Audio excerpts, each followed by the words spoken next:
Thanks అండి, ఎందుకంటే బాబీ అన్న అనిల్ మాట్లాడిన తర్వాత ఏం మిగలదు మాట్లాడడానికి. టీం అందరికీ కంగ్రాట్స్, ఎందుకంటే సినిమా బ్లాక్ బస్టర్ అయింది. సాయి మామూలుగా చాలాసార్లు మాట్లాడినప్పుడు 4 ఫైట్లు, సాంగ్స్ ఇలాంటివి చేస్తా ఉన్నా, ఏదో కొత్తగా చేయాలని.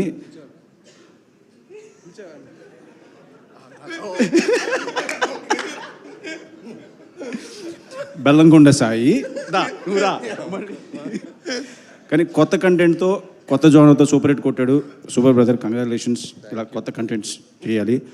అండ్ శాండీ మాస్టర్ భయపెట్టాడు. శాండీ మాస్టర్ కన్నా శాండీ మాస్టర్ చైల్డ్ ఎపిసోడ్లో చేసిన అబ్బాయికి కంగ్రాట్స్, ఎందుకంటే చాలా బాగా చేశాడు. నేను అందుకే షిఫ్ట్ అయిపోయాను, ఇమీడియట్గా పిల్లడికి వచ్చాను. అది తెలియకుండా వచ్చింది అది. అండ్ బెల్లంకొండ సాయి ఒక డౌట్, ఎందుకంటే క్లియర్గా బెల్లంకొండ ఎందుకు మెన్షన్ చేస్తానంటే మళ్ళీ ఈయన వచ్చేస్తాడు, అందుకే చెప్తున్నాను. ఆయన నువ్వు అనుపమ కలిస్తే లవ్ స్టోరీ అనుకుంటే ప్రతిసారి ఒక రాక్షసుడు అని చెప్పి ఒక హర్రరు, మళ్ళీ ఇప్పుడు ఒక హర్రరు. మీతో లవ్ స్టోరీ చేస్తే చూడాలని. అండ్ సాహో గారికి కంగ్రాచులేషన్స్, డబ్బులు బాగా రావాలి, ఎందుకంటే లక్కీస్ ప్రొడ్యూసర్ మీరే. సంక్రాంతి డబ్బులు మీయే, ఇప్పుడు మీయే. అండ్ సంక్రాంతి ముందే చెప్పేస్తాను, ఎందుకంటే అనిల్ ఉన్నాడు కాబట్టి. And congrats, thank you. Superb, Vasishtha garu. Thank you so much. And now requesting Bobby garu to please speak.